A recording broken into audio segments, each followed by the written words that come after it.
រូតែចិត្តអូនមិនស្មងបងមិនយល់សោះឡើយស្រីរូបរាងល្អតែចិត្តដាក់អប្រិយតែនេះរៀងសៃមិនខានតែហេតុអ្វីបានជាពិស័យចាំសំដីឯងមិនបានដាក់ឲ្យបងជួបស្រងភូមិផានតែគល់យ៉ានដេញមិនមកជួបប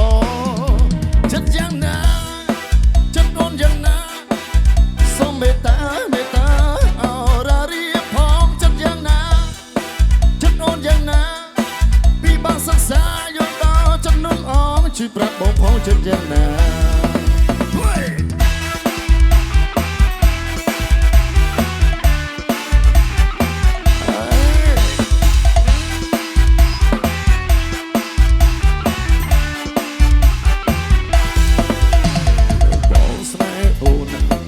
ជាស្នេហ៍អូនបងហមថ្នាក់នំចម្តាតែនឹងឌូអូននេះគិតយ៉ាងណាបើជីវិតចាំមិនស័ក្តិសមតែហេតុអ្វីបានជាពិសេសចាំសំដីឯងមិនបានណាត់ឲ្យបងជួបស្រស់ភូមិផានតែគល់យ៉ានដេញមិនមកជួបបងចិត្តយ៉ាងណាចិត្តអូនយ៉ាងណាមេតាអរ៉ារីផងចិត្តយ៉ាងណាចិត្តអូនយ៉ាងណា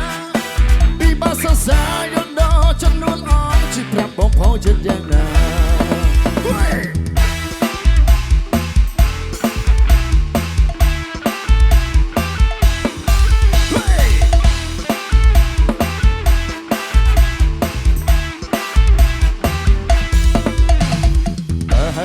បានជាពិសេសចាំសំដីឯងមិនបាន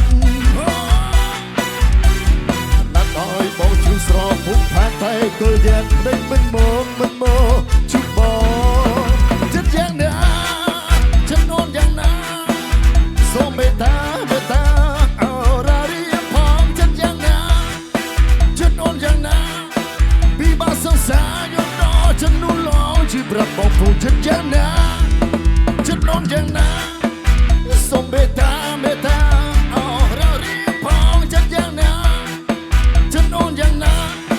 ពីបាសិក្សាយល់ដល់ចំណូលឡងជួយប្រាប់បងផងចិត្តយ៉ាងណា